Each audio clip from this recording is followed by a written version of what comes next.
Ikhansela lakuWard 24 uSiyakudumisa Makawula usenxuse umphakathi ukuthi wehlise umoya njengoba zisaqhubeka izinselelo zikagesi lokhu kulandela isigameko sasekuqaleni kwesonto lapho osonkontileka bakwaCity Power baxoshwa ngamalungu omphakathi ngesikhathi bezama ukufaka amabhokisi amamitha okuthiwa bengaziswanga ngaphambilini. uMakawula ugcizelela ukubaluleka kokuthi umphakathi usebenzisane nenkampani ekhiqiza ugesi ukuxazulula izinselelo ababhekene nazo. Njengoba ubusika buya ngokuvalelisa izinkinga zikagesi ziyaqhubeka ezindaweni eziningi ngaphansi kwamasipala waseJohannesburg.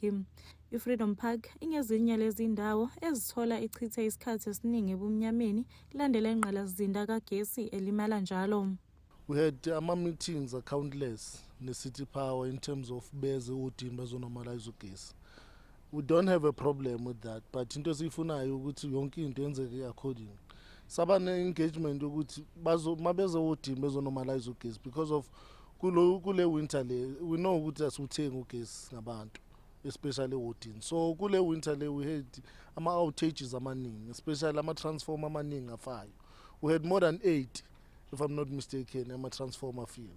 So into besayisho said no, because of siya understand ukuthi City Power run loss. Let them come ba-engage in the community ukuthi no sizoba nama-processes esizowenza. Ukhansela unxuse ukusebenzisana phakathi komphakathi nenkampani kagesi City Power ukuze kulungiseke le nkinga. Last week on Thursday, they came without even informing me as the ward councillor. They even came 119 without even no council ukuthi. So bafika umphakathi wabastrikela wabaxosha. Still bebefuna ukwenza same thing. So leyo nto bathatha leyo nto bayenza advantage ukuthi no to their advantage ukuthi no masifikile sathi sofakela abantu ama-transformer abantu basixoshe, which is leyo nto leyo inami bengayazi.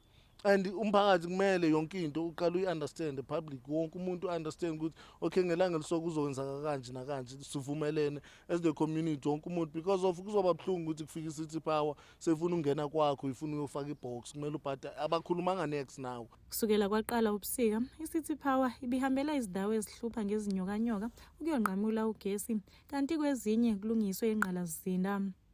Ngesonto kulindeleke ukuba kube khona umhlangano nomphakathi ukuthola inqubekela phambili kagesi endaweni. Ezindabeni zeSoweto TV nginokulunga Mthembu ngise